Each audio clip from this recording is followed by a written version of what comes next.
Hey, Sarah.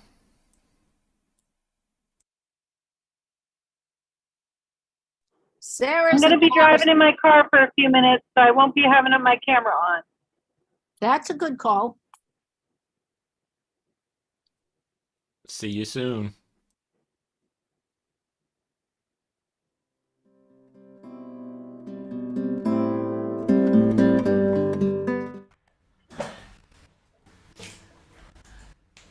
All right. Here we are, just like old times. So those of you that are watching that are new to this, I did this live stream with my friend Brandon for 90 shows, maybe, Brandon, something in there, somewhere like that. Yeah, I think about that. All through COVID, we invented this method by which the people that are watching on Zoom can interact and applaud and laugh and all that, and it doesn't mess up the show. And then we stream it to Facebook and to YouTube. Welcome everybody. The show is free, of course, but if you can donate something, that would be great. In your respective chats, there is PayPal and Venmo and all that, and it helps me pay Brandon, who does the tech behind the scenes, and also groceries. We go down here to Market Basket in Newburyport, and we buy some groceries, and I think of you. I think of you in the canned corn aisle. Sarah, let me hear your voice. Woo! Love you, buddy. I'm driving right now, so I'm not going to turn on my camera just yet. But I love you. I love you too, man. Like Sarah was the cornerstone of this thing for the whole time, and she's coming in from California. So let me play a few songs, and then we'll just see what happens after that. All right. So remember now, you're welcome to unmute, especially if I'm telling a story or what that. But any noise that you make in the Zoom area here is gonna be loud, you know. But we got Brandon monitoring that stuff.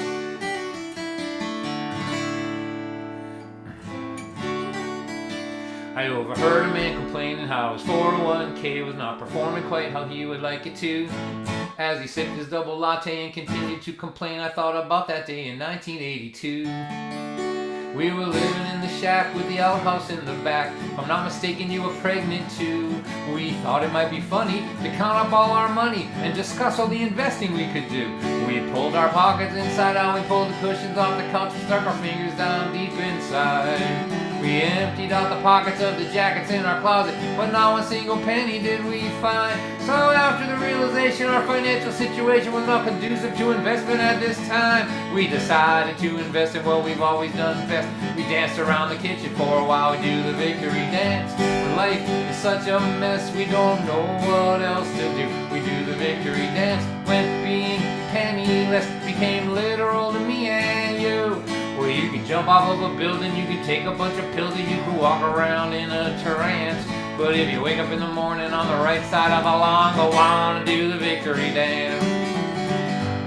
When your life forces you to go out on your own, just declare victory and then march your army home. There are things you can't control, things you'll never know. Some things are always left to chance. But if you wake up in the morning on the right side of the lawn, go on and do the victory dance.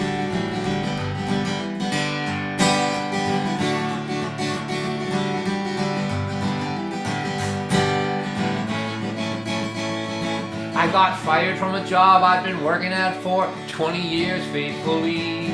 Oh dear, oh God of mine, how will I ever survive without a corporation taking care of me? I was so stressed out for weeks I couldn't eat, I couldn't sleep. I didn't think that things would ever turn my way. And then a couple months went by, I began to realize, man, I really hated working at that place. So I started working for myself, improved my mental health. Now I'm happier than I've ever been before. Oh dear, oh my, oh God, I should have quit that stupid job 19 years ago. I do the victory dance. My life forces me to go out on my own. And then I just declare victory and I march my army home. There are things you can't control, things you'll never know. Some things are always left to chance. If you're a clerk or you're a farmer, work from home in your pajamas, do the victory dance. When your life forces you to go out on your own, just declare victory and then march your army home. There are things you can't control, things you'll never know. Some things are always left to chance. But if you wake up in the morning on the right side of the lawn, if you're a clerk or you're a farmer, work from home in your pajamas. If your health is getting worse but you can still flirt with the nurse. If you lose your money but you still got your honey. If you lose your honey, but you still got some money. If you find it hard to cope cause your kids are all on dope, don't surrender yet. Try not to forget, in this game of life we're in. In this game of life we're in. In this game of life that we are in. If you don't die, you win.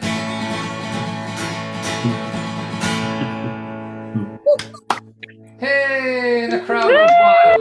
Yeah.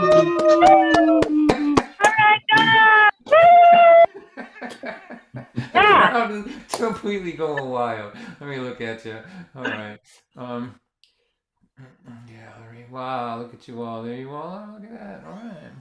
All right, Paul, I'm going to play this song for you, man. Paul has 3 kids and 1 comment. This song is called Psycho Mom and Dad. It's for you, chasing all your kids around. You ready? Ready for this one?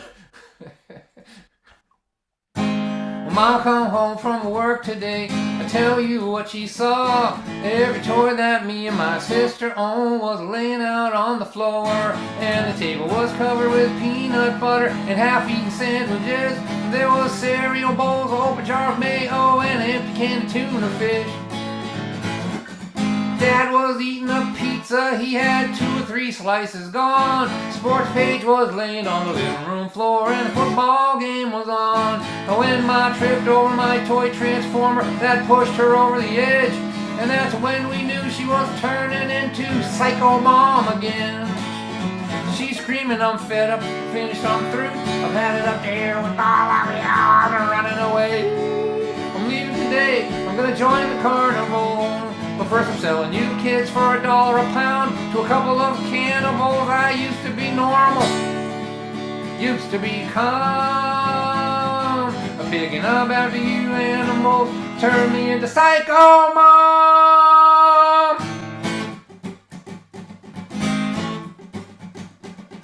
Ma was working and Dad was babysitting us the other night. Me and my brother started yelling at each other and we got into a fight. We were punching, kicking, scratching, pinching, pulling each other's hair. Just about the time we knocked the TV over, we saw Dad standing there. His blood was bubbling, he didn't say nothing, stood there at the door. Me and my brother took a look at each other and we looked up from the floor. And Dad started to scream like a wild banshee and started pulling out his own hair. And that's when we knew he was psycho too, and you better get out of there. He's screaming, I'm fed up, finished, I'm through. I've had it up there with all of you. I'm running away. I'm leaving today. I'm gonna join the carnival. But first I'm selling you kids for $1 a pound to a couple of cannibals. I used to be normal. Never got mad. Babysitting you animals turn me into psycho dad.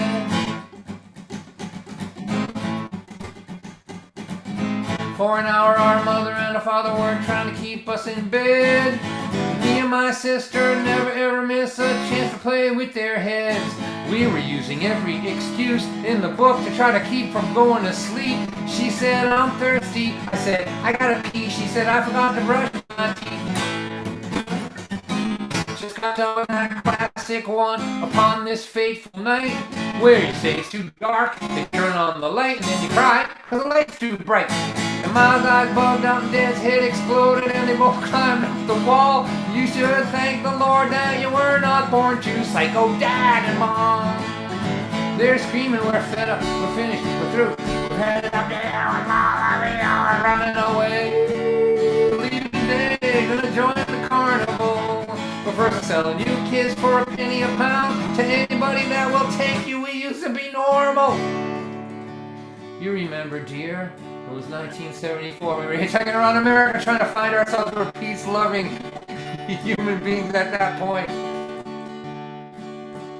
We never got mad. Raising new animals turned us into psycho mom and dad.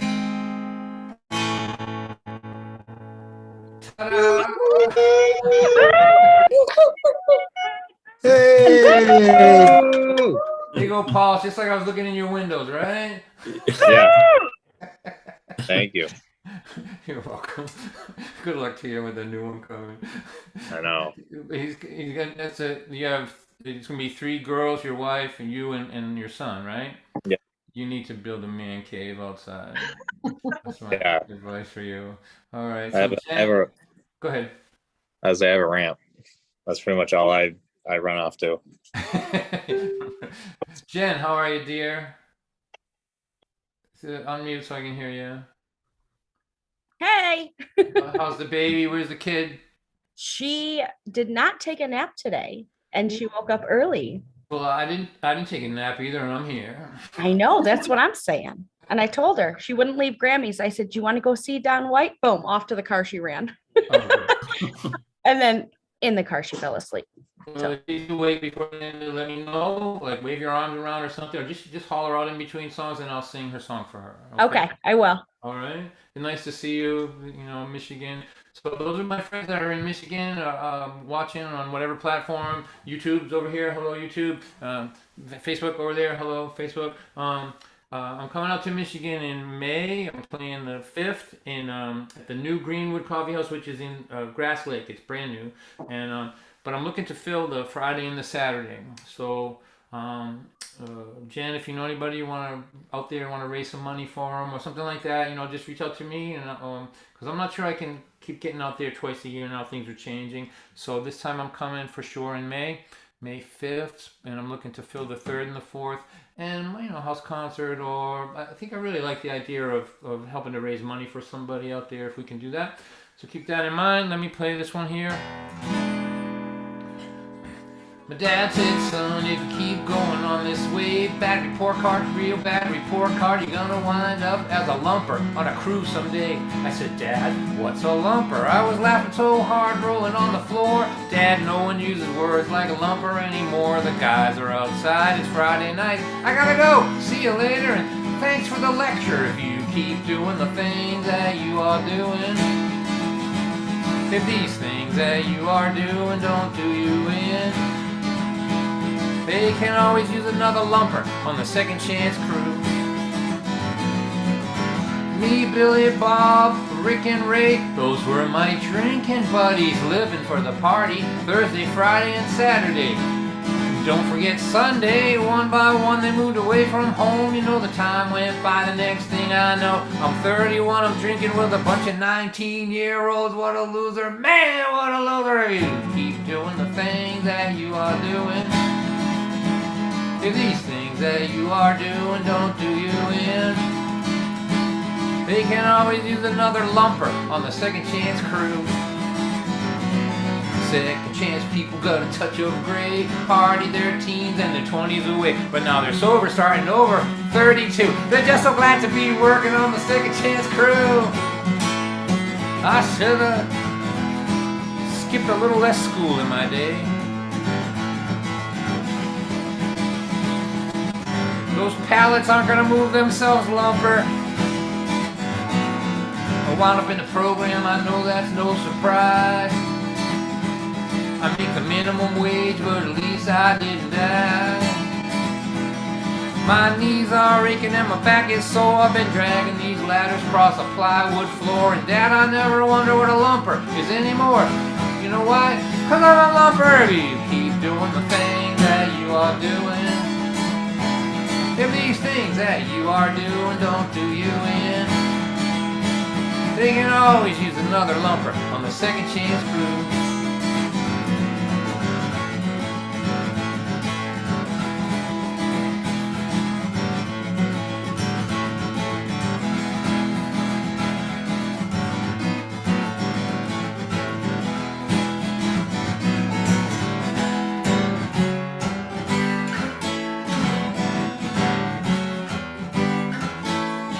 Smoke it and drink it and puff it up your nose while your education goes up in smoke. And when you're in your 30s and the party is through, we're saving you a seat at the meeting and a job lumping on the crew. Saving you a seat at the meeting, a seat at the meeting, a seat at the meeting, a seat at the meeting, a seat at the meeting. Hi, I'm Don, I'm an alcoholic. Seat at the meeting, a seat at the meeting, and a job lumping on the crew. At the meeting and a job lumping on the crew.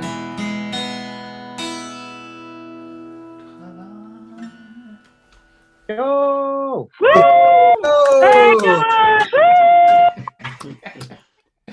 So those of you that are new to this, like when this first happened, like when we had to first go online and perform, I couldn't do it because I couldn't hear any applause or laughter or anything. I would just get so bored. So Brandon, who's behind the wheel of this thing tonight, and I just invented this way where you can mute and unmute and I, you know, and so I could feel like I'm playing to an audience instead of just like a insane person performing in his bunker like to a screen, right? So we're here. Yeah. So after, so you know, get used to your mute button and applaud after the songs. When I go to tell a story, I'll let you know. I like to have people unmuted then, and we'll just, you know, if you're in a quiet place, if you're gonna have the dogs barking and stuff, we don't want to do that. So, all right, let me look at you again. So gallery view. Hi, Kara. Nice to see you. Good. Hi. Like Good the whole to see team, you. the whole squad's here. Hi, look at you. Hi over there. Hi. Wow, it's just great. All right, so I'm gonna tell you a story now. So Brandon, I'm gonna do this one here. So I'm gonna remember a friend of mine that's not with us anymore. Her name was Joan Lynch, and I'll tell you briefly this story. So I apologize to those of you that have heard this already, but so I don't. Anyway, my daughter was handling these smaller gigs for me at the time, and she told me, I got this gig for you. It's a person in recovery. You're going to be playing at their wedding in South Boston. So I say, okay. A week before the wedding, we go. She calls me up and says, it's not going to be a wedding anymore. It's going to be, I don't know, like a celebration of life. I go, what happened to the boyfriend? She goes, I don't know. But she said to me, Dad, I need you to know this is an amazing woman. I've only talked to her for a half an hour on the phone, and you just have to report back to me about her, right?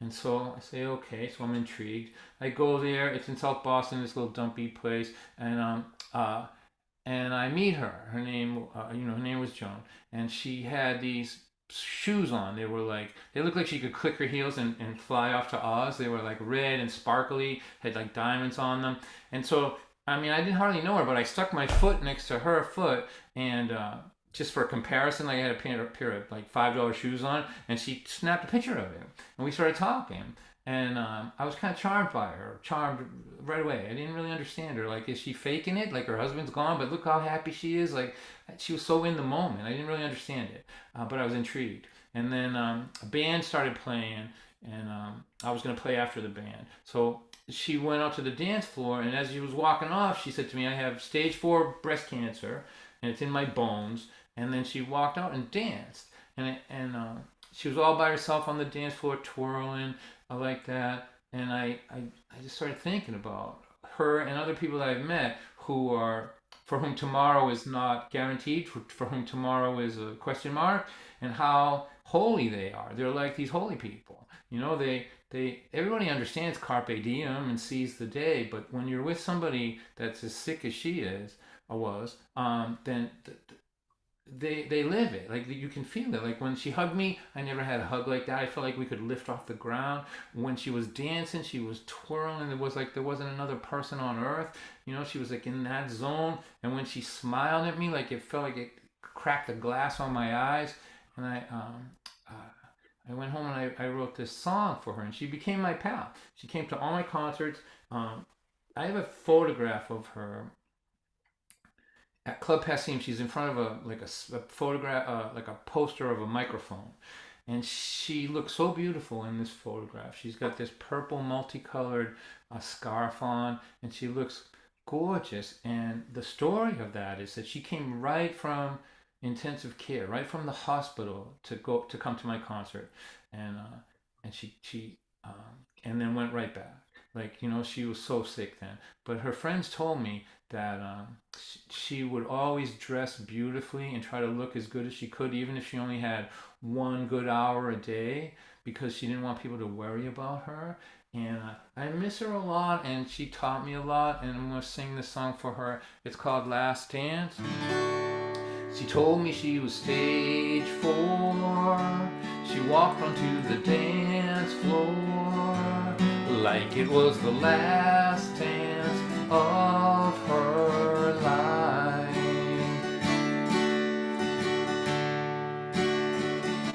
I never saw a smile so bright. I never got a hug so tight. I never saw a dance hall light illuminate a soul so bright.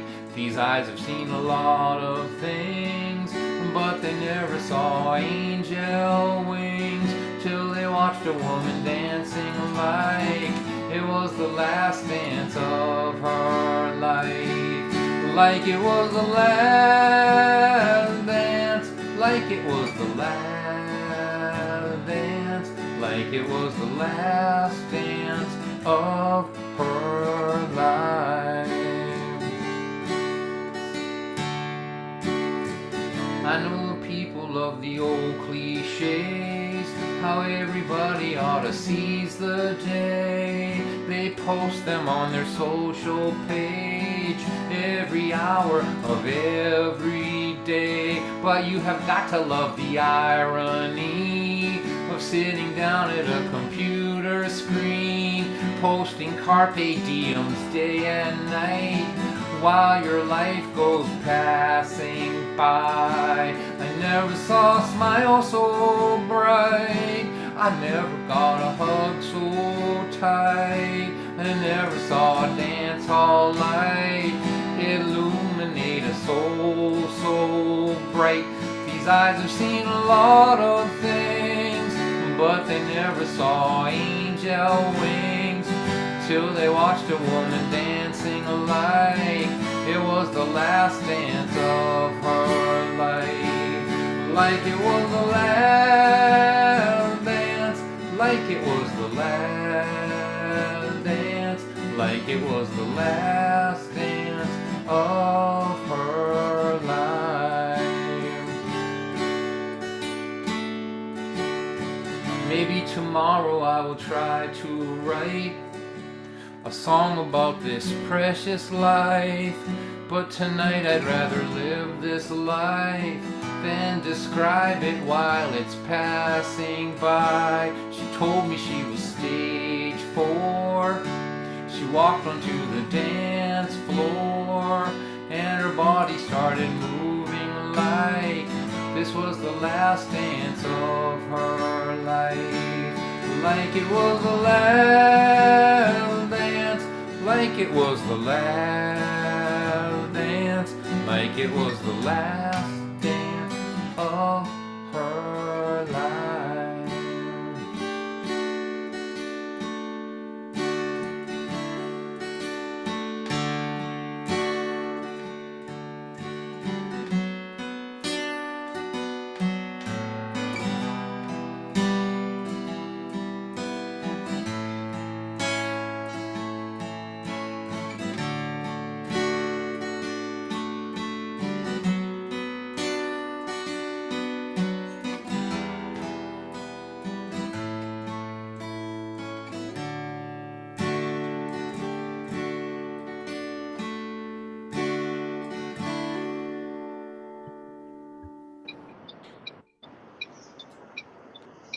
Fuck out of here again right there. Yay! I love that song. Love that song. Yeah. Brandon, take that picture down. You're killing me. I feel like crying when I look at that thing. All right. Thanks. All right. So how's everybody doing? How's everybody? Look at you all. Yeah. Oh, you said this guy was funny. You said this guy was funny. That was the least funny song I ever heard in my life. This is the worst comedy show I've ever been to.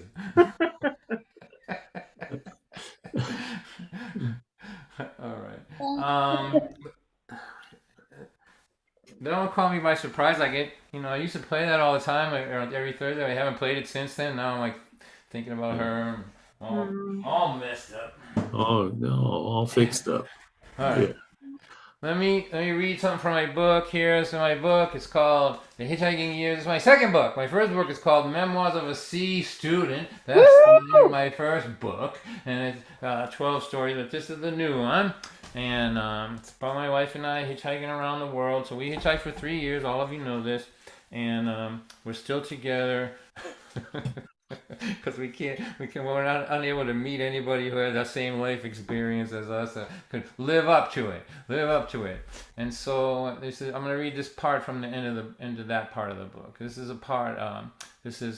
So we had hitchhiked for 3 years. We had lived on the kindness of strangers for 3 years. We hitchhiked to Alaska and Newfoundland and met strangers every day, and everybody was kind to us. So some people were like not kind to us, but we were from Lynn, Massachusetts, so we, nobody was ruder to us than our normal rudeness that we had every day in Lynn. So none of it was any more difficult than that. And so after all of this, like we were totally altered people. We didn't worry about anything. We just sat, let things happen. We didn't stress out over stuff. We just learned to live in the moment for all those years. And now we have like a baby coming and a house, and we're trying to learn how to be normal. So that's what this little piece is about right here.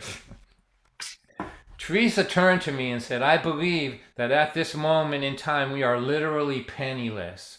There is no bank account, no food stamps, no job, not one single penny in this house." I said, "Should we panic?"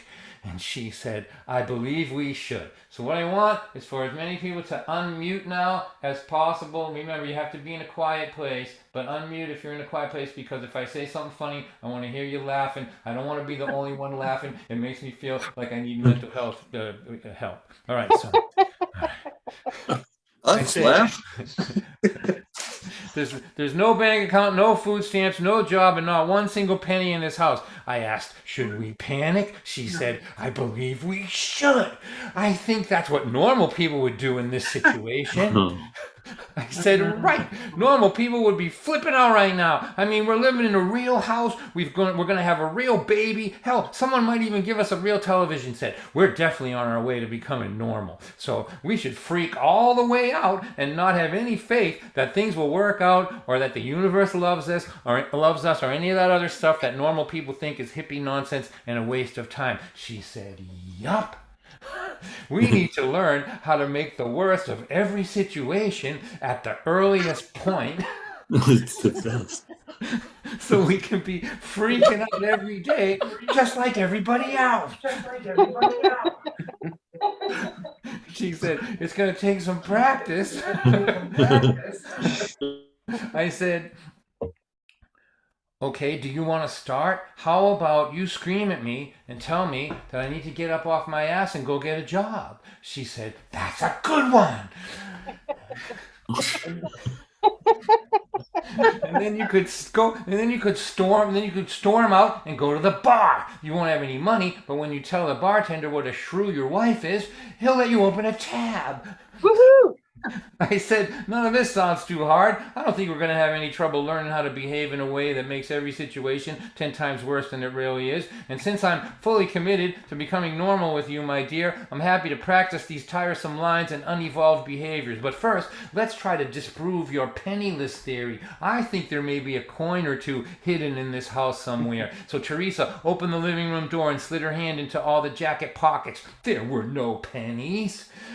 I pulled the cushions off the couch. I pushed my hand down in the sides where the coinage that slides out of trouser pockets hides. I locked eyes with Teresa. A smile came upon my face. She returned the smile with a look of excitement. I said, I think this is it, my darling. I think we have avoided pennilessness. Then I slowly pulled my hand out and revealed to our eternal dismay that no, it was just a nickel-sized piece of hard candy.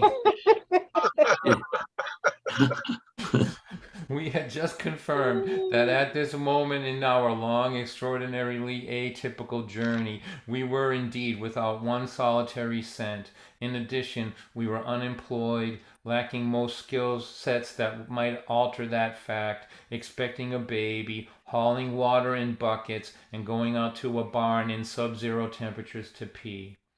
It was perfect. Ta-da! There you go. Ta-da. Yay! Yeah. Hey, Don. Woo! Neil, Oh how my are you, God. buddy? Look at them all. I'm doing great, Don. I'm having some echo problems, so I'm working on it. But great to see you. Thank you for shouting out to me today, too. I appreciate it. Sure, glad it's not the same without you here, Neil. No, Sarah, I'm here. look at you. Look at you, Sarah. Sarah's at home now. All Yeah. right.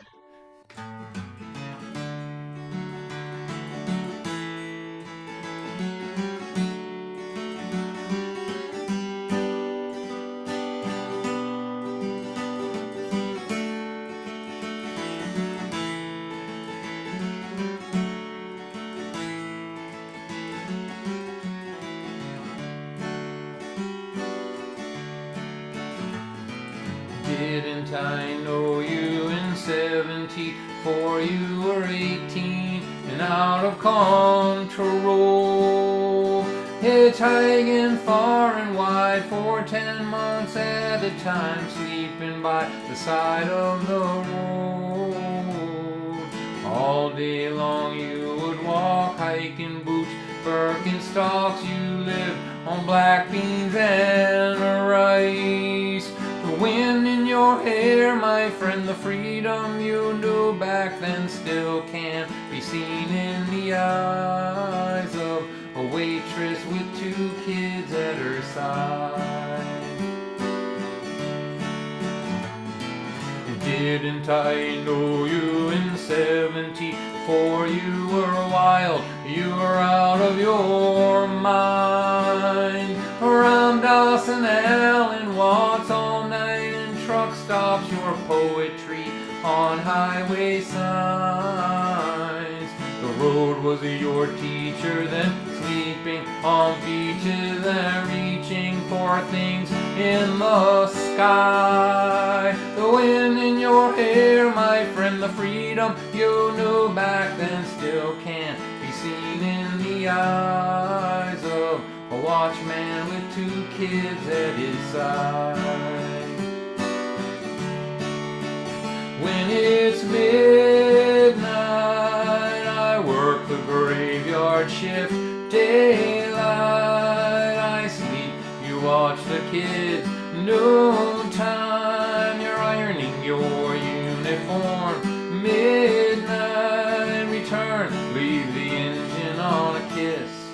hug at the door, a long time since 74. I left a note for you, a few things we need to do. It's hanging up on the wall. It says power bill must be paid, both the kids have been bathed. Your brother from Florida called, and round it goes, where it goes no one knows. Put your feet up for a while. There is wine in the fridge, I'm late, give me a kiss. You know, in your slow-moving smile, I still see that vagabond child. When it's midnight, I work the graveyard shift. Daylight, I sleep, you watch the kids. Noontime, you're ironing your uniform. Midnight, you return, leave the engine on a kiss, a hug and a sigh. Two vagabonds in disguise.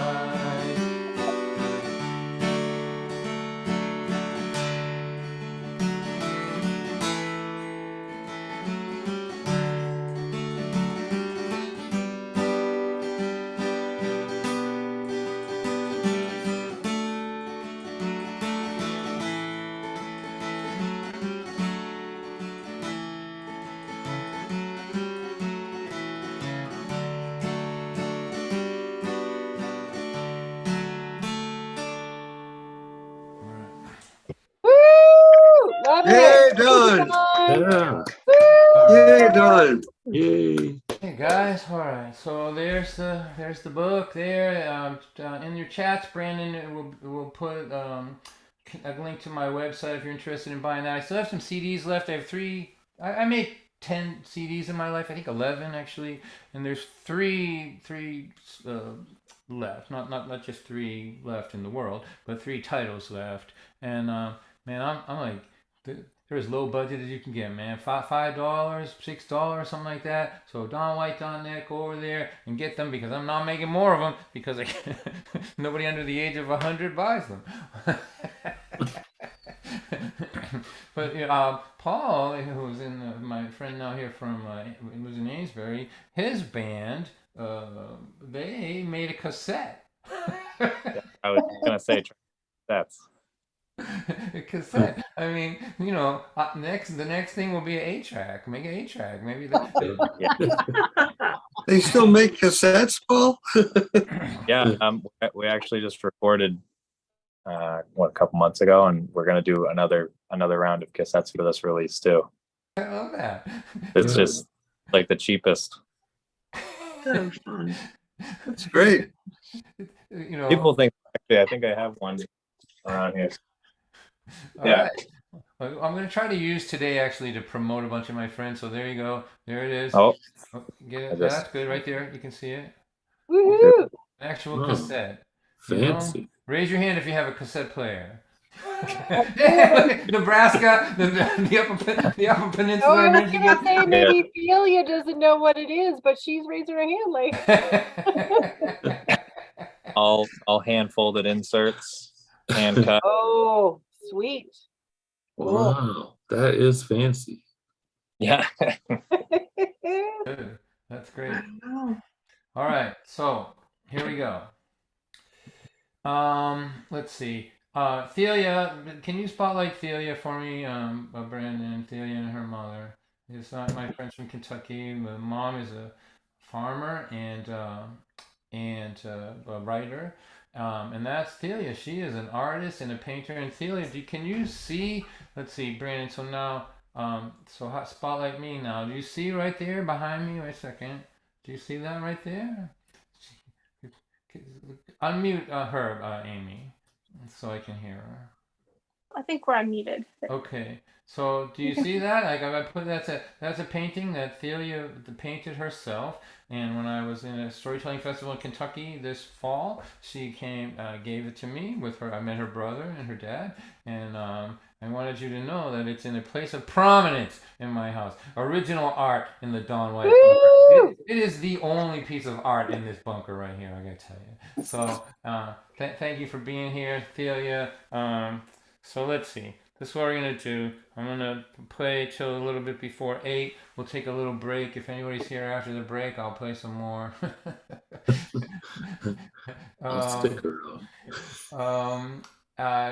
Around 8:21, Christine Lavin is going to pop in during intermission at a Broadway show. She's out there with, Robin Bateau's birthday, so they're all together, so she's gonna pop in. And then if you want to hang around after that, over here on Zoom, we do like an after party, and if anybody wants to read a poem or whatever, Tim probably we can talk him into it if he's still here, and then I think we'll just chat and hang out. So how's that sound? Sound good? Sound great. All right. Good. So let me see what's going on in the chats here. Wow, look at all this. Like nobody's even watching this show. They're just talking to each other in the chat. Brandon, is there anybody that wants anything from me, or are they really just hanging out with each other down there? Everybody's all good. It's all good.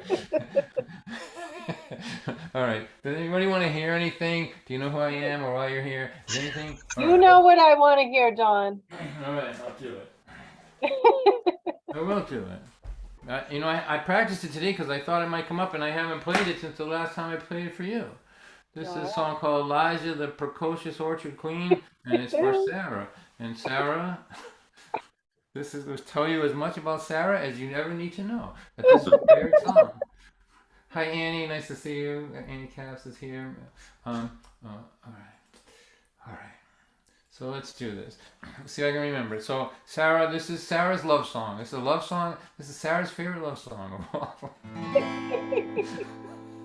And this is a true story that happened when we were hitchhiking. We were hitchhiking with a dog because it wasn't hard enough to pick up 2 hippies and 2 backpacks and a guitar. We needed a dog, and that dog had a backpack too. So you needed a cat. You needed a bus to pick us up at that last year.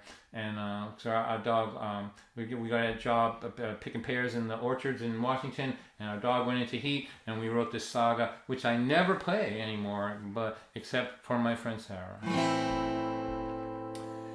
Let me tell you about the fall of '79. We were running out of money, we were running out of time, and we wound up picking pears over in Washington. For 8 months before that, we were hitching down the road with a dog, Elijah. 1-year-old, had that dog ever since he was a little pup. Now our baby was growing up. What got into Elijah, I just can't say. I guess she started reaching the curious age, and she had this aroma she was sending all over the land. And in every backyard for 4 or 5 miles, every male dog was howling and going so wild. They were driving their owners crazy, but they didn't care. Dog love was in the air. Jumping out of windows, breaking off chains. Poodles, Cocker Spaniels, German Shepherds, Great Danes. They were raunchy, rabid, ugly, mangy, mean. They were trying to find the orchard queen. I was in a tree, Elijah was right down beneath me. To my surprise, I saw 25 male dogs closing in on her. And so I picked me a pear and I threw it on down, and I hit a Cocker Spaniel. I knocked him to the ground, he got up quick, he was dazed, but he wasn't deterred. And so I threw down another and I hit him on the head, and he went down hard. I thought he was dead, but he still went for Elijah after taking 2 direct hits. The little sucker was passionate. Jumped from the tree and we ran to the shack, pursued by a horny, crazed wild dog pack. And our dog Elijah fought us every inch of the way. And when we got to the shack, we were both in shock, and we felt like we were in a movie by Hitchcock. We looked at each other and we didn't know what to say. How could our little girl act this way? You try to bring them up right, you feed them Alpo. You keep them tied at night. You try to teach them morals and teach them about society. Oh, one day they're a sweet, innocent child. The next day you know they're out running so wild. Elijah, I never thought you would turn out to be a picture of promiscuity.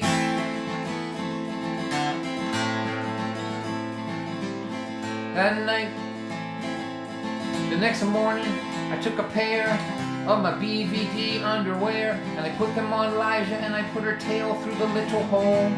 Let's all try to picture that if we could. And I let her run free in the orchard that day, and every male dog in Washington state took a try at Elijah, but the only thing they felt was the low budget chastity belt.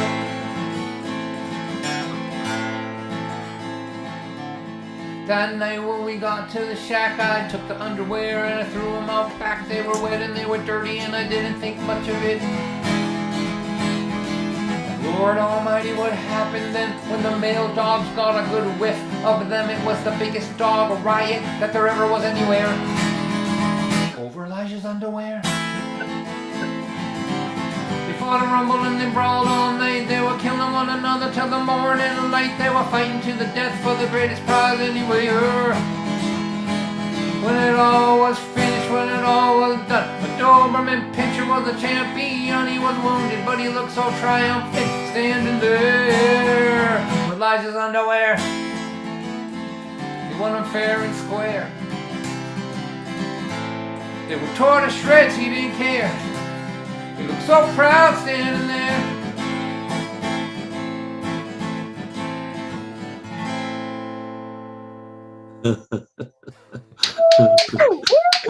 Thank you, Don. Oh, nice, Don. That's the best song ever. Truly beautiful love song that was right there. Beautiful answer. And leave it for Sarah to ask for it. Thank you, Sarah. You know, I really have missed this. Like, I was sick of it by the end of it, as you all were, I'm sure. But all day I've just been thinking about seeing you and hearing your voices and being with you. And so many of you I never get to see because you live so far away. And I'm touring less and less. I'm really trying to not to fly so much. I have to fly to Philly and do one show. And I'm going to Indiana. I just found out in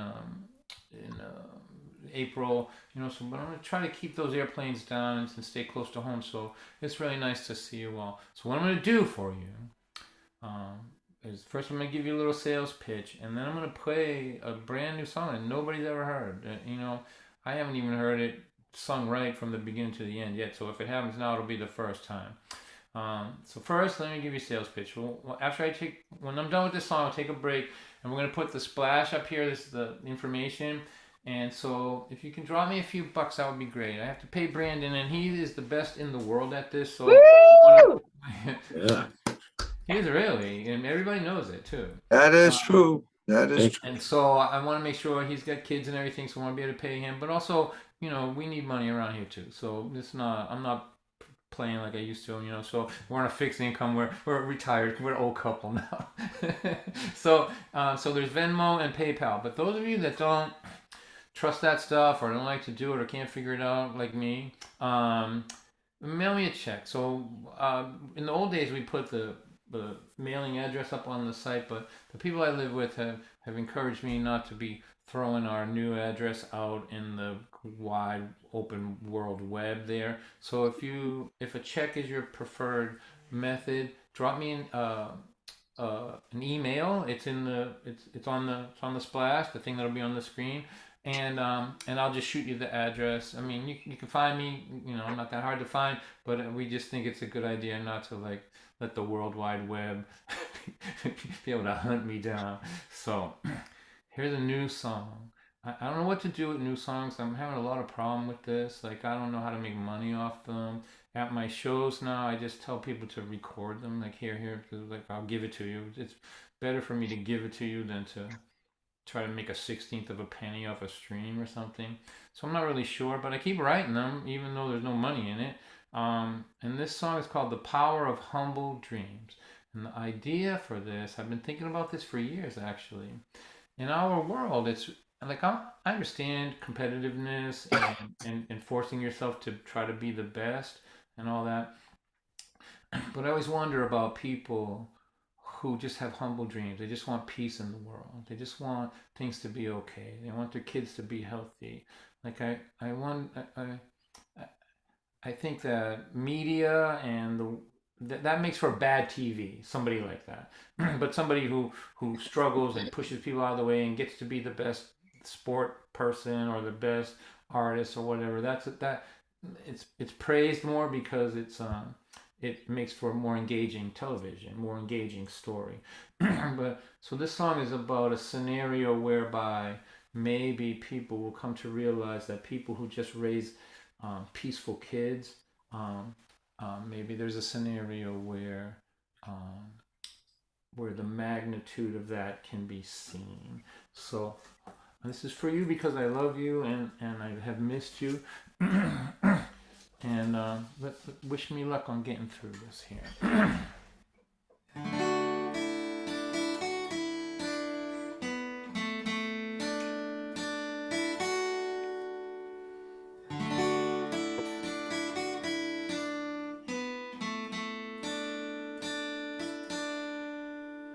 She painted her life story with such warm and gentle tones. The dreams that grew in her garden were stronger than this world could ever know. It's all or nothing, that's what they say.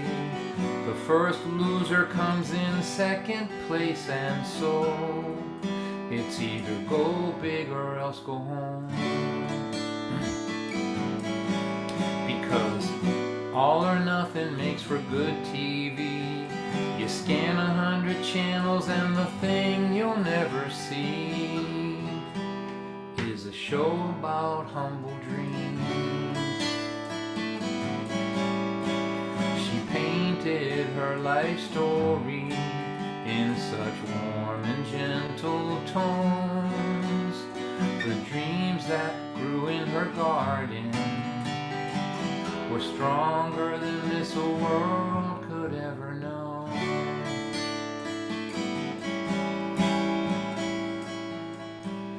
TV only needs the stories of the glory dreams. They say what could be more boring than a story of communities that work together and live in peace.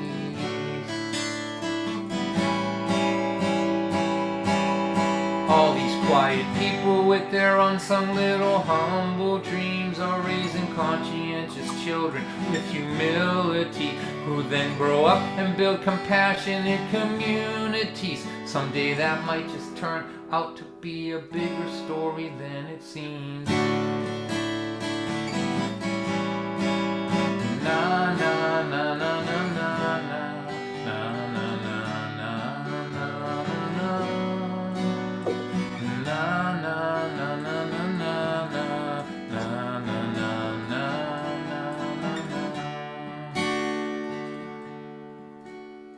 When one man's dream of glory became so extreme, he bombed all of our cities, and the millions who lived in peace became millions of refugees.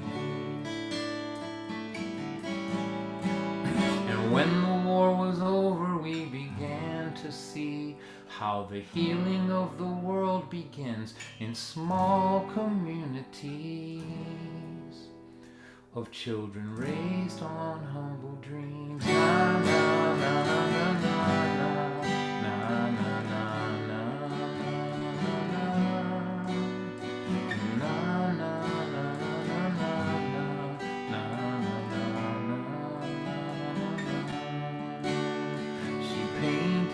her life story in such warm and gentle tones. The dreams that grew in her garden were stronger than the world could ever know.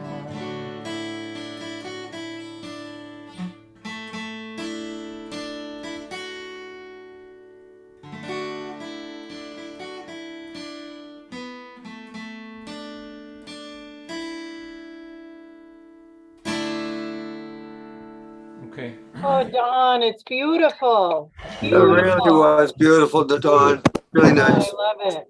Thanks. Beautiful. Absolutely excellent. Beautiful. Well, I'm glad to be able to give that Thank to you. you. I have missed you, and I so appreciate you carrying me through the the pandemic and all that. And those of you that live around here, I'm playing in Acton at the end of this month, a Little House concert. I'm still, got some things going. I hope to see you in person. Kara, I saw her recently. So let me take a little break. I'll go splash some water on my face, and if you can throw a few bucks my way, the information will be on this screen here, but it's also in your chats. If you want to buy a book or anything like that, they ship out of here, so I'll mail them and sign them for you, and I'll see you in 5 minutes.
tying this mess back here.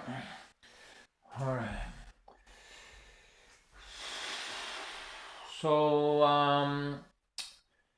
my friends from Maine, the Butchie Butler's kids, hello to you watching on the different platforms. I love you.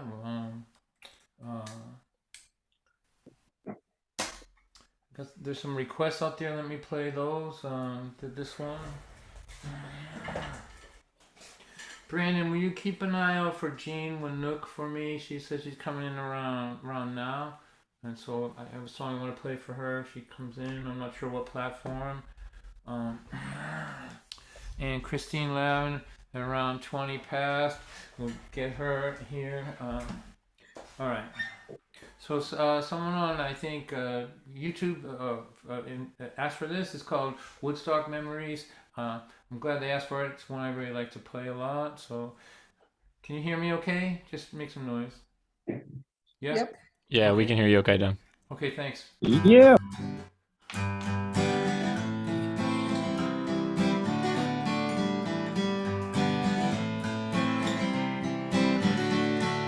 Jenny's grandma went to Woodstock back in 1969.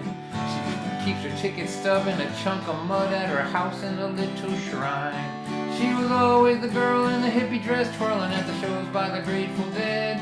When you ask her about it, man, you better sit down, Grandma. We'll talk the gears right off your head. If you get her talking about the Grateful Dead, the Summer of Love or the Kool-Aid acid test. Jenny was always in her glory when she could hear the stories from her grandma's hippie friends about peace and love, taking care of one another, how great it all was back then.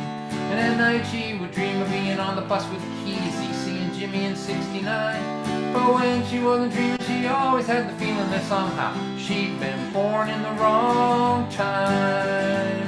You know, you should have been 20 in 1969. All the gray-haired hippies say that all the time.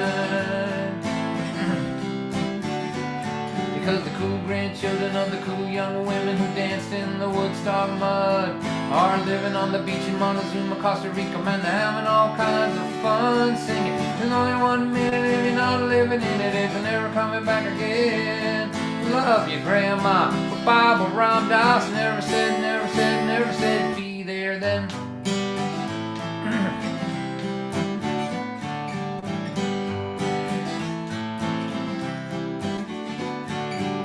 It's gonna take a big leap of faith if you really want to find your tribe. Those were the first words that Jenny heard in a song that she found online. And that summer she drove all the way to Minnesota to the Shangri-La Festival. And there they all were, all the people like her, who grew up believing that they were all alone. They said, hey girl, welcome home. Because the cool grandchildren of the cool young women who danced in the Woodstock mud are driving down the road all the way to Minnesota, man, they're having all kinds of fun singing. Jimmy and Jerry are dead and buried and they're never coming back again. Love you, Grandma, but Bible Ram Dass never said, be there then.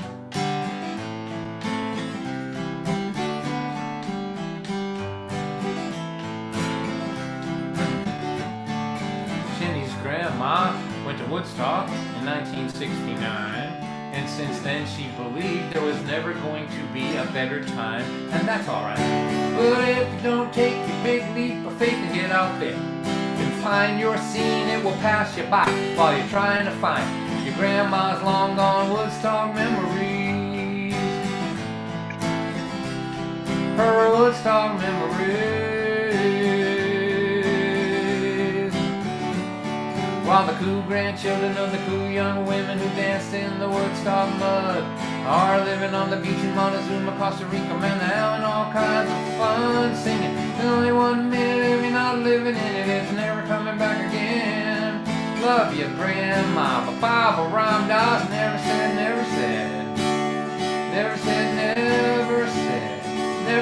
be there then.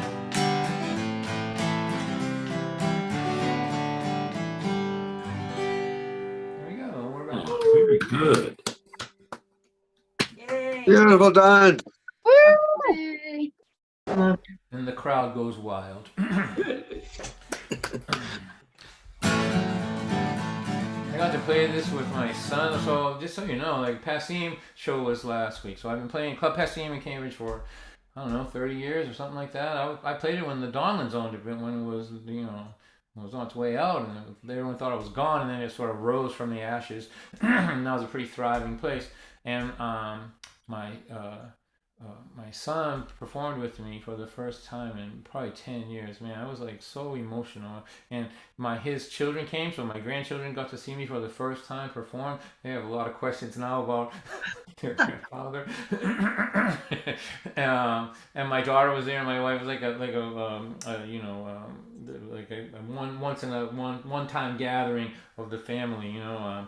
At Club Passim, it was really great, and him and I got to play this song. He got to cut loose on his guitar and go make a lot of noise, kill a lot of folk ghosts there, and with his electric guitar and his wah wah pedal and his fuzz tone, he shook up a lot of the ghosts there. The ghost of Pete Seeger was rolling around underneath the building of Passim during this song. Hey, Don.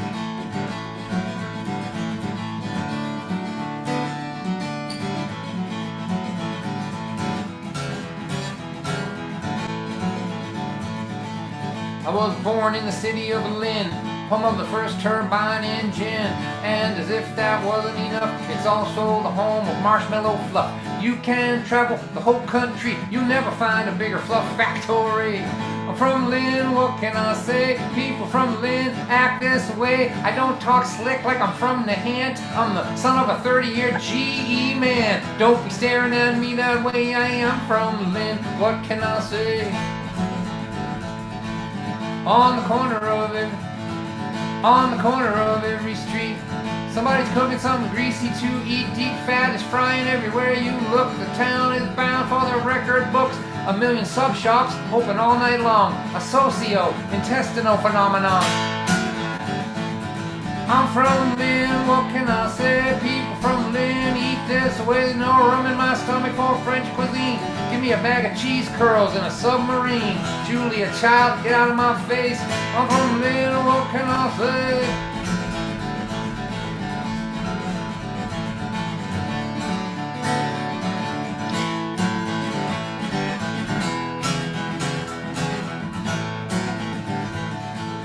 I used to hang around at Barrowby Park. That's illegal after it gets dark. I would stand on the bleachers where things got smoked and beer was chug-a-lugged, bottles broke. Later in the evening when the police come, 27 juveniles are on the run. Juveniles are running everywhere you see, jumping over fences, climbing in trees, but Don White is too loaded to get away. His name is in the paper on the next day. His mother and his father just can't believe he would publicly humiliate the family. I'm from Lynn, what can I say? People from Lynn act this way and don't talk slick. That's what I said. I'm not from Swampscott or Marblehead. Don't be staring at me that way. I am from Lynn, what can I say? I left Lynn 10 years ago. I didn't know where I was gonna go. 10 of my friends were leaning up against a bar and grill. 10 years later, they're leaning there still. Half of my friends who are not on the street are dead, in jail, or annoying me. And I'm from Lynn, what can I say? People from Lynn act this way and don't talk slick. That's what I said.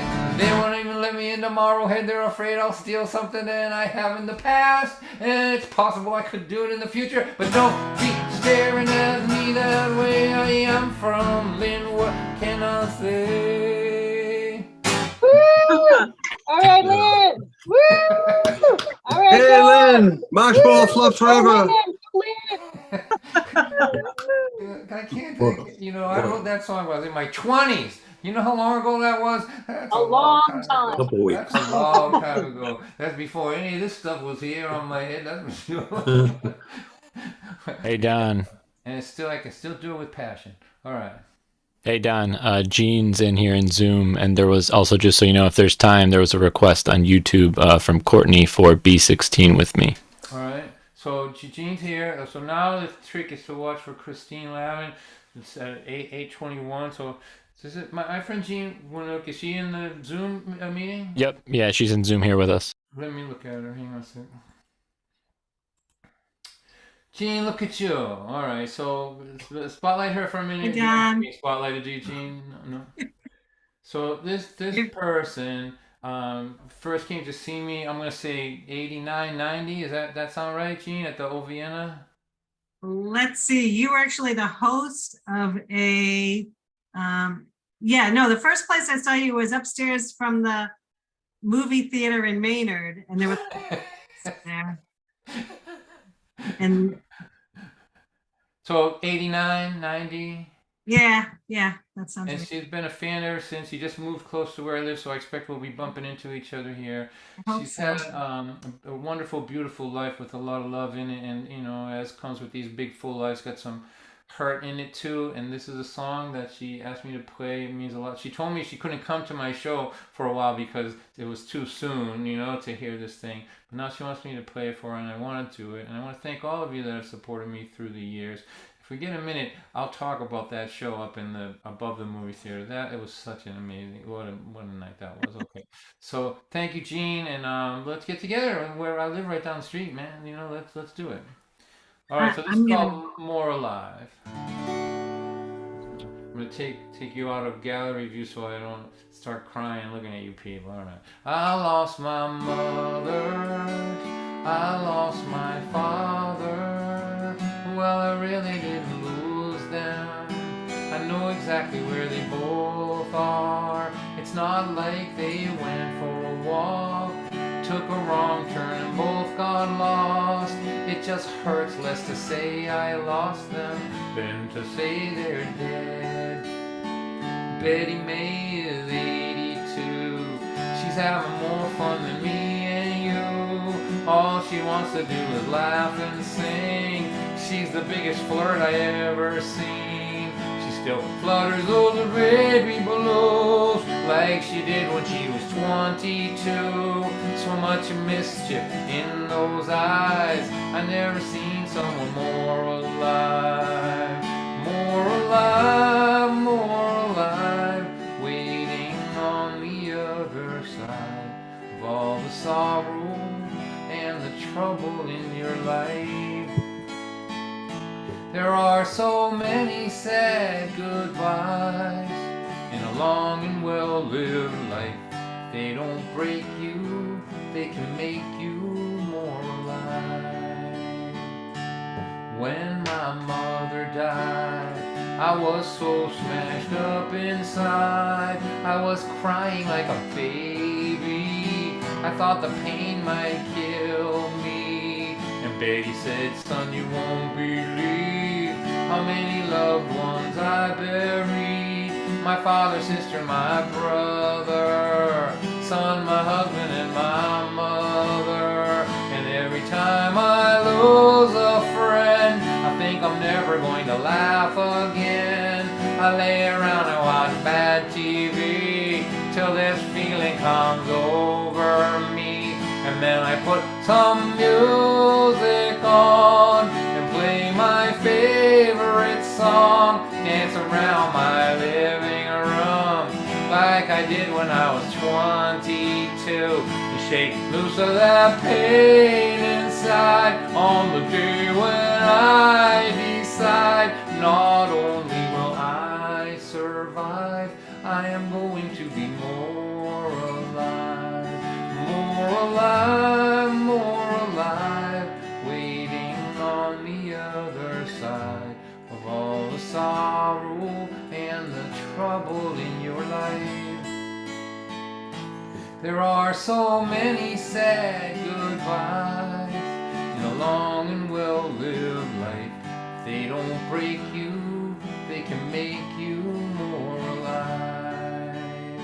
She said, go ahead, feel your pain. Watch bad TV for days, but when you're ready to come out and play, you come see Betty May, and we'll put some music on and play your favorite song. Dance around my living room like we both were 22, and shake loose of that pain inside on the day when you decide not only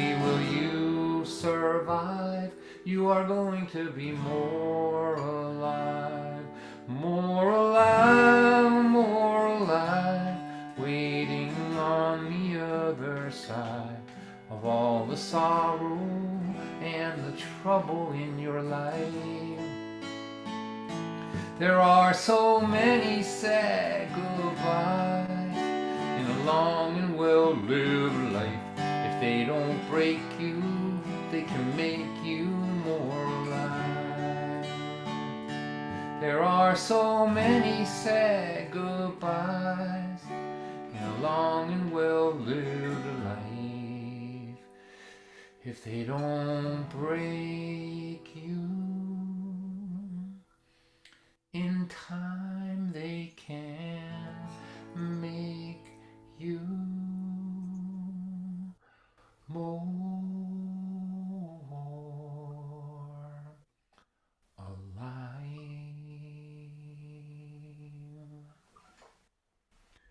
Beautiful, Don. Beautiful. Awesome, Don. Go.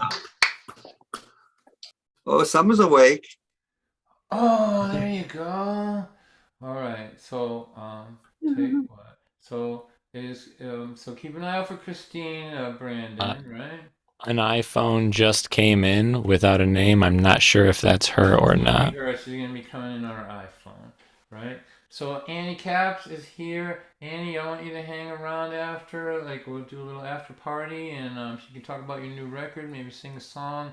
So I'm gonna go to around 8:30, a little after that, and then we'll take another break. And then Brandon, we generally shut the stream off at that point. Is that the thing? Yeah, We invite for the people after over party. here to Zoom, and we have an after party where people read poetry, we play songs, talk about their projects and stuff like that. So you're all welcome to do that. So Christine, are you with us or what, or not? So No video or audio yet on the iPhone. So Christine Lamb is supposed to be checking in from Manhattan for from the same show that she brought Neil to, right? Neil, right? Neil, it's called Something Like It Hot. She'll see it 100 times probably. She was 13 when it was 13th time when I saw it with her. Yeah. She's got Do you want me to text her, Don? I can ask her if she's coming. yeah, let me know because Okay. I want to play. So I'm gonna sing this song for Eleanor. That's your kid's name, right? Eleanor. So Brandon, can you? So Eleanor has been a fan of mine since before she was born, and so let's show you this photograph of her and mom at one of my concerts. Can you see that, Brandon? Hang on. So everybody see that? So this is before. That's a great. Before she was born, she was already a huge fan, right there. And now she's like, if her mom wants her to stop crying, she plays this song for her, and I'm gonna sing it for her now because I don't think I'll live long enough to make any money off of her, but still, I'll give it. Don, I've got Christine. They just popped in. All right, let's talk to Christine first, but then I'll definitely sing your song for you, Jen, and your daughter. All right, Christine, look at you! Hey, hi, and that's Robin Bateau. Yeah. No.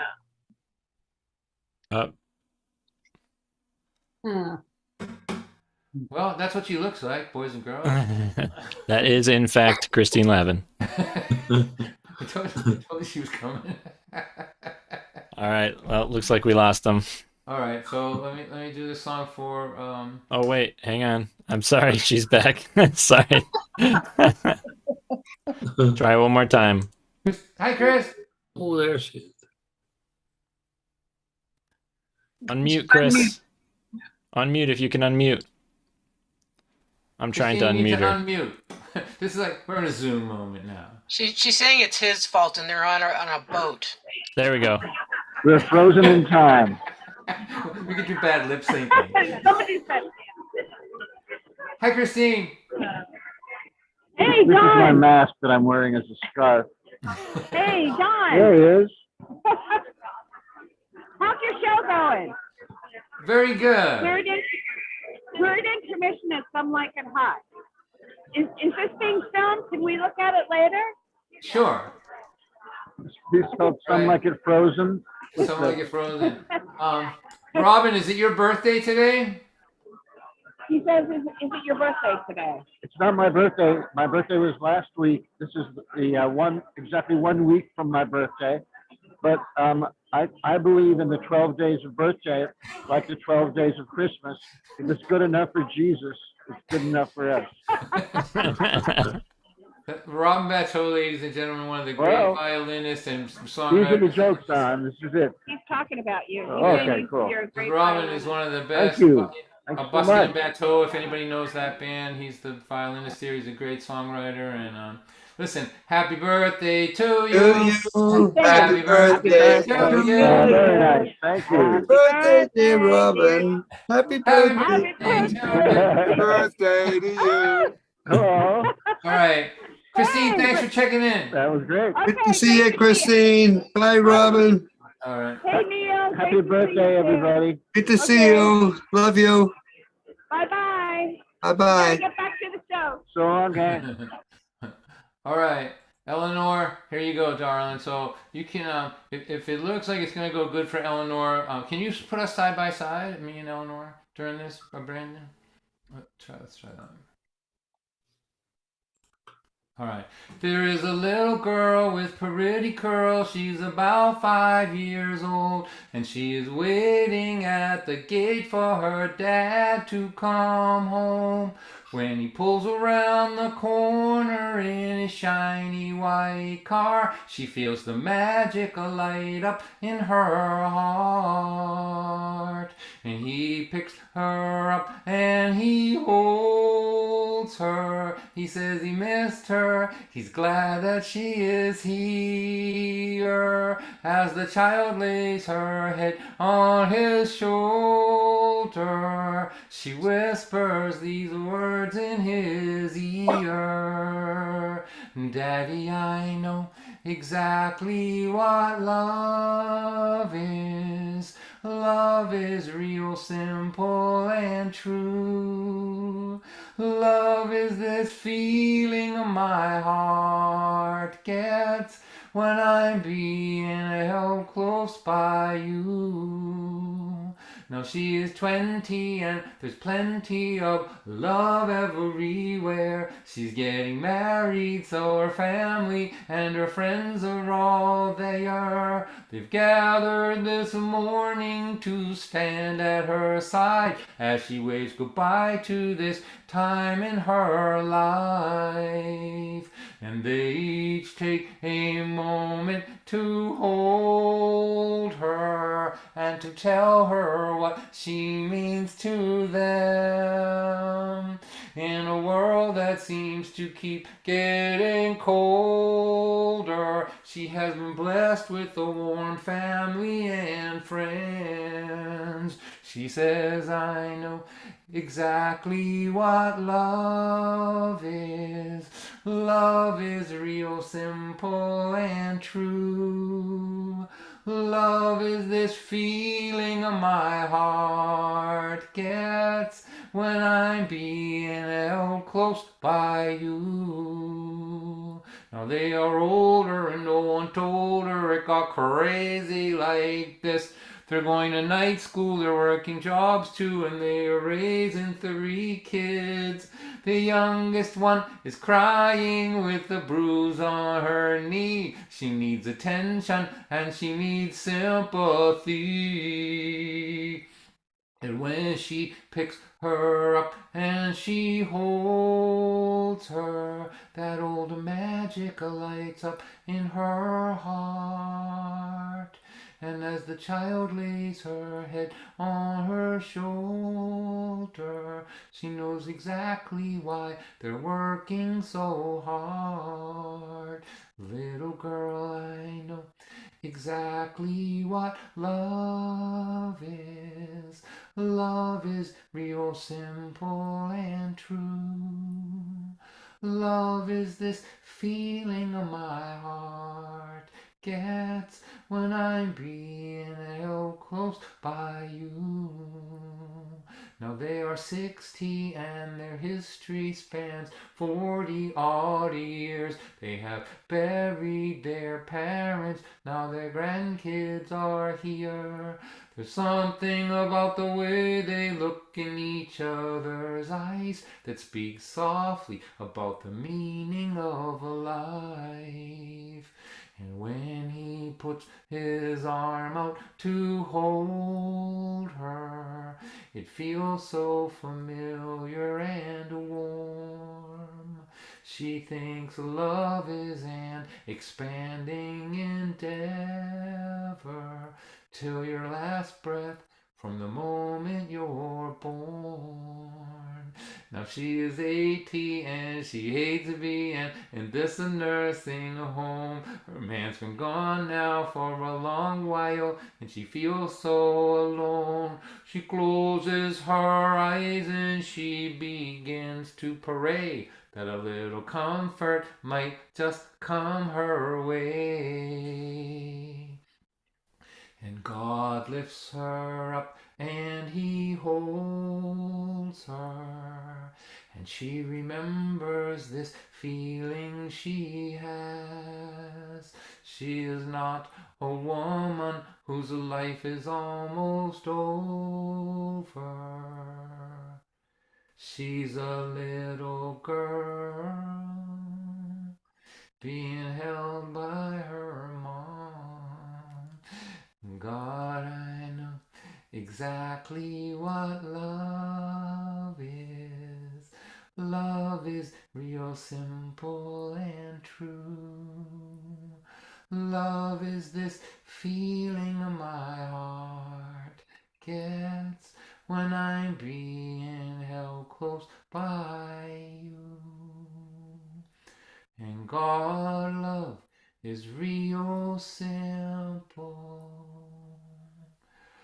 Love is real simple. Love is real simple and true.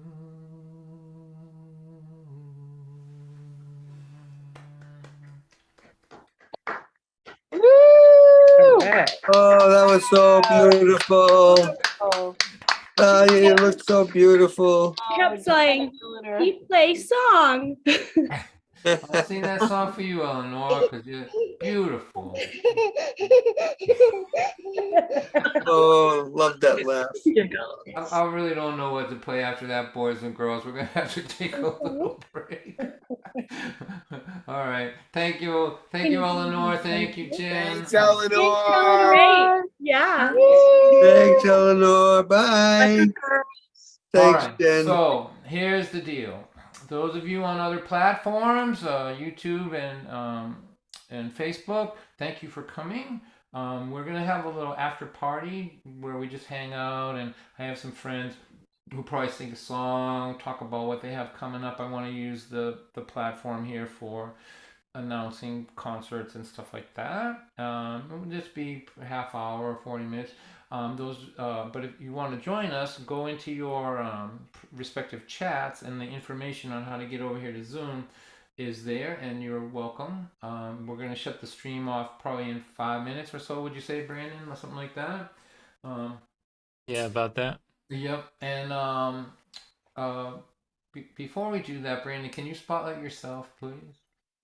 Yes, Put some you're pants the only on. person. You're the only person I will ever do this for, Don. I tell everybody else no. Put some pants on and spotlight yourself. Yeah, there he is. Right, We've so seen him this before. is the best live stream technician on planet Earth. Him and I invented this thing where we can have people's laughter and applause in it. He is in such high demand now. I'm so grateful to have him here. He's really part of the family. Occasionally we can talk him into reading a poem. You never know, something like that. But I just want you to look at him. He's just a lovely, lovely man. His name's Brandon O'Sullivan. He comes to us from the state of Michigan. So let's give him a nice round of applause, everybody. Yo, Brandon. Great to see you, my friend. Nice to meet you. Great Good job. to be back. Good to be back with you all tonight. When I have to tell you, when I played in Michigan this last time, there a lot of people showed up who Brandon has worked for, like for a farm, the Folk Alliance Regional in Michigan and all that. And during the intermission, there was like a swarming of him because they only knew him in a rectangle. You know, they only knew him as a hologram, so they were just like all surrounding him, touching him to make sure he was real. And it was like a love fest for Brandon at the Greenwood Coffee House there in Ann Arbor, Michigan. And It was cool. Brandon, I love you a lot, and thanks for what you're doing. And so, everybody, if you get a chance to throw a few bucks my way, I really appreciate it. I'm gonna do this one on February 9th, and then count up the money and see if it's worth it. If I'm working for nothing, then I won't do it. But if it looks okay, if there's enough to pay Brandon and to have a few bucks, I might do one in March too. So I'll be back in a few minutes. Those of you on other platforms, you're welcome to come over with us, but the live stream is going to be ending pretty soon. Thank you for coming, and we'll see the rest of you guys, the Zoom group, whoever wants to hang out in the after party. Don, do you think we could get in It's a Great Day? Yes. All right. I was on the highway, I was cruising along, I decided to put my seatbelt on. A minute later, baby, who do you believe? A Big Mac truck crashed into me. I told the policeman that it was okay. He said, your seatbelt saved your life today. The ambulance driver, the EMTs, they all started singing this song to me. They said, it's a great day to not be dead. Shoo-doo-wah, shoo-wah, shoo-wah. To not cave in your windshield with your head. Cave in your windshield with your head. You're an ugly man. If that occurred, believe me, you would be even uglier. And it's a great day to not be dead. Shoo-doo-wah, shoo-wah, shoo-wah. Okay, this song is old, and this information is old, but if you have yourself on gallery view, you'll be able to see who's old in this group today by whether or not they get this or not. All right? I saw a news story on my TV set about a guy whose wife brought a knife to bed. Do we remember that guy? What was his name? Somebody yell it out to me. Bobbit. Bobbit, that's right. 1 hour later, as the story goes, a part of his anatomy was laying by the road. Did we put the little girl to bed? This is a dick joke.